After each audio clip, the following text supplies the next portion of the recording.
নমস্কার। পরম করুণাময় অখণ্ডমণ্ডলেশ্বর শ্রী শ্রী স্বামী স্বরূপানন্দ পরমহংসদেবকে প্রণাম জানিয়ে এবং তার আশীর্বাদ গ্রহণ করে আমি আমার স্পিরিচুয়াল জার্নি ঈশ্বরের খোঁজে দ্বিতীয় পর্ব শুরু করতে চলেছি। আজকে মূলত আলোচনার বিষয় পরলোক এবং পুনর্জন্মের সত্য ঘটনা। এই বইটি থেকে কিছু বিশেষ তত্ত্ব। এই বইটির বাংলা অনুবাদক শম্ভুনাথ পাঠক মহাশয়। তিনি নিজেই লিখেছেন, ভারতীয় দর্শন অনুসারে কর্মের ফল পরলোকে অথবা কর্ম অনুসারে অন্য কোনো প্রজাতিতে জন্ম নিয়ে ভোগ করতেই হবে। যে লোক সাত্ত্বিক কর্ম করে তার উন্নত গতি প্রাপ্তি হয়, রাজসিক চরিত্রের লোক মধ্যম গতি তথা তামসিক প্রকৃতির লোক জঘন্যজনিতে জন্মলাভ করে। বারংবার রাগ আসক্তি দেশাত্মক কর্মের ফলে আসক্ত থাকার জন্য জীব জন্ম মরণের চক্রে ঘুরতে থাকে।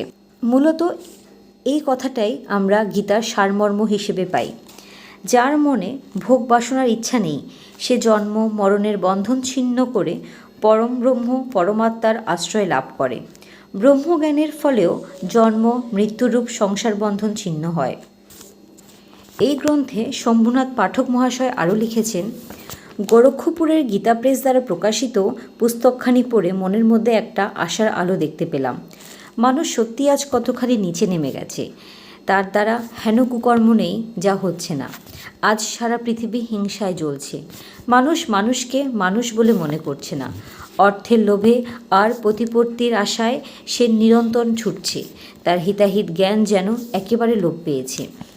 কোনো কিছু পাওয়ার আশায় ভালো মন্দ বিবেচনা না করেই যেন তেন প্রকারে তাকে পাওয়ার চেষ্টা করে চলেছে। সবল দুর্বলের উপর নির্যাতন করছে। মানুষের জীবন নিয়ে ছিনিমিনি খেলা চলছে। সাধারণ মানুষের জীবন থেকে নিরাপত্তা বলে কথাটা প্রায় উড়ে গেছে। যারা এই কুকর্মের হোতা তাদের ধারণা যা কিছু সব এই জীবনেই শেষ, কিন্তু মরণের পরও যে সঞ্চিত কর্মফল ভোগ করতে হবে তা পরলোকই হোক বা পুনরায় জন্ম নিয়েই হোক সে কথা সে একেবারেও ভাবে না। মানুষের কৃতকর্মের ফল এই জগতেই হোক বা পরজগতেই হোক তাকে পেতেই হবে, এ কথা আমাদের শাস্ত্রের পাতায় পাতায় উল্লেখ করা আছে। তাই ভাবলাম এমন সব সত্যি ঘটনার একখানি দলিল যখন সামনে এসেছে তখন একে শুধু হিন্দিতে নিবদ্ধ রাখলেই হবে না। বাঙালি ভাই বোনেদেরও এই কথাগুলি জানা বিশেষ দরকার, যাতে তাদেরও শুভকর্মের দিকে একটা টান গজায়। তাই হিন্দি থেকে বাংলায় অনুবাদ করে এই বইটি বাংলা ভাই বোনদের হাতে তুলে দিলাম। বইটি পড়ে পাঠকবর্গ যদি সামান্যভাবেও অনুপ্রাণিত হন তাহলে নিজেকে ধন্য বলে মনে করব। শম্ভুনাথ পাঠক মহাশয়, আমি একজন পাঠক। আপনার এই বইটি পড়ে আমি তো খুব অনুপ্রাণিত হয়েছি আর খুব প্রভাবিতও হয়েছি। মূলত এই বইটি পড়ে আমি যা বুঝলাম সেটা হলো, যে কোনো কর্মেরই ফল আছে। মানে আমরা যে কাজই করি না কেন আমাদের কর্মফল ভোগ করতে হবে। অনেক সময় আমরা বুঝতে পারি না আমাদের সাথেই কেন এই বিভিন্ন ঘটনা ঘটে থাকে। তখন আমরা ঈশ্বরকে দোষ দিতে থাকি। যখন আমরা তার কোনো উত্তর খুঁজে পাই না, তার উত্তর কর্মফল। হয়তো কখনো কখনো খারাপ কাজ করেছিলাম, আর যারা আমাদের কষ্ট দিচ্ছে আমরা কোনো এক জন্মে তাদের কষ্ট দিয়েছিলাম। এভাবে করেই জীবন চলছে।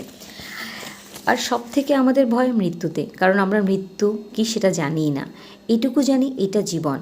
মৃত্যুর পরে আমাদের সাথে কি হয় আমরা সেটাও জানি না। এখানে লেখক মহাশয় একটা অনুচ্ছেদ যমদূত দর্শন, উনি এখানে খুব সুন্দর করে একটা ঘটনা বর্ণনা করেছেন। যমদূত কে? আমরা সকলেই জানি যমদূত তিনি যিনি আমাদের মৃত্যুর পরে আমাদের ধর্মরাজের কাছে নিয়ে যান। সেখানে আমাদের বিচার সভায় বিচার হয়, আমাদের কর্মফল অনুযায়ী আমরা নতুন নতুন যোনি প্রাপ্ত হই। তো এখানে উনি বলছেন যমদূত দেখতে কেমন, আমাদের কি তাদের ভয় পাওয়া উচিত, নাকি আমাদের খুব আনন্দিত হওয়া উচিত যে যমদূত আমাদের সামনে এসেছেন? সেসব কথা বলতে বলতে উনি নিজের একখানা গল্প আমাদের শোনালেন। ঘটনাটি এই রকম, 1967 কথা। আমরা হাপুর সনাতন ধর্ম সম্মেলনে গিয়েছিলাম। এখানে আমরা বলতে আমাদের গ্রন্থের লেখক রামশরণ দাসজির কথা বলা হয়েছে। হাপুরের বয়োবৃদ্ধ কংগ্রেস নেতা এবং ইউপি বিধান পরিষদের ভূতপূর্ব সদস্য মাননীয় শ্রী লক্ষ্মীনারায়ণ বাবুর সঙ্গে দেখা করার জন্য তার বাড়ি গিয়েছিলাম। তার সঙ্গে আমার কথাবার্তা হতে হতে তাকে আমি শাস্ত্র উল্লেখ করে পুরাণ থেকে কিছু গল্প শোনাই। সেই গল্প শুনে হঠাৎ শ্রী লক্ষ্মীনারায়ণবাবু বলে উঠলেন, দেখুন, আমি আপনাদের শাস্ত্র পুরাণের কথা বিশেষ জানি না, কারণ শাস্ত্র পুরাণ আমি কোনো দিনই চোখে দেখিনি। আমি তো অনেক দিনই কংগ্রেসে আছি। আমার দ্বারা যা কিছু কাজ হয়েছে সেসব আমি নিঃস্বার্থভাবে দেশের সেবার জন্যই করেছি।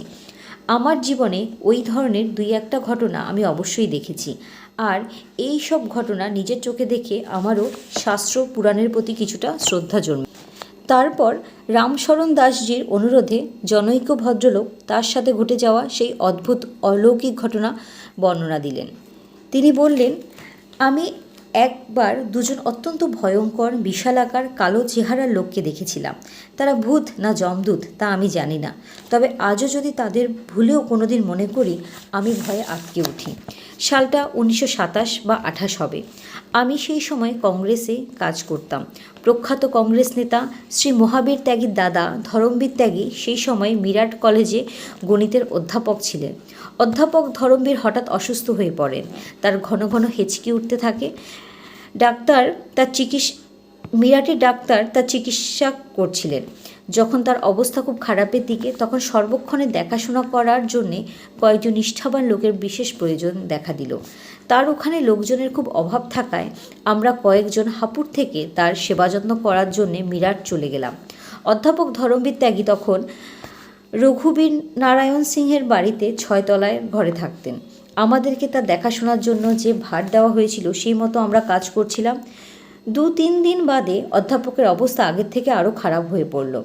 ডাক্তার অধ্যাপককে দেখে জানিয়ে দিলেন, আজকের রাতটা অধ্যাপকের জন্য মারাত্মক, আজকে সতর্ক থাকতে হবে সকলকে।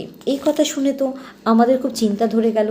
আমরা সেই রাত্রে পালা করে জাগবো বলে নিজেদের মধ্যে ডিউটি ভাগ করে নিলাম। 3 ঘন্টা করে ডিউটি ভাগে পড়ল। ধরমবীর ত্যাগীর স্ত্রীর সঙ্গে রাত্রি 1টা থেকে 3টে পর্যন্ত আমার ডিউটি পড়েছিল। ডিউটির সময় আমার প্রস্রাব পায়। আজকালকার মতো সেই সময় ইলেকট্রিকের আলো ছিল না। আলোর জন্যে হাতে একটা লণ্ঠন নিয়ে বৌদিকে বলে বাইরে গেলাম। বাইরে এসে প্রস্রাব করার জন্যে যেই নালার ধারে বসেছি, দেখি দুজন ভয়ঙ্কর বিশালাকার অন্তত 7 ফুট লম্বা লোক নালার ওপাশটায় দাঁড়িয়ে রয়েছে। তাদের সারা শরীর মিশমিশে কালো এবং তাদের বেশ শক্ত সমর্থ বলে মনে হলো। তাদের চোখগুলো লাল জবা ফুলের মতো। ওদের দেখে আমার খুব ভয় ধরে গেল, আর অজান্তেই থরথর করে কাঁপতে লাগলাম। তাড়াতাড়ি পালিয়ে এসে ঘরের ভেতরে ঢুকলাম। আমার সারা জীবনে এর আগে এমন বিশালাকার ভয়ঙ্কর মানুষ আমি কোনোদিন দেখিনি, আর তারপরেও আজ পর্যন্ত কোনোদিন দেখলাম না। জানালা দিয়ে ভয়ে ভয়ে তাকিয়ে দেখলাম তারা দুজনে আর সেখানে নেই, অদৃশ্য হয়ে গেছে। সবচেয়ে আশ্চর্যজনক ঘটনা এই যে ঠিক তারপর থেকেই অধ্যাপক ধরমবীরের অবস্থা একটু একটু করে ভালো হতে লাগলো। তিনি ক্রমশ সুস্থ বোধ করতে লাগলেন।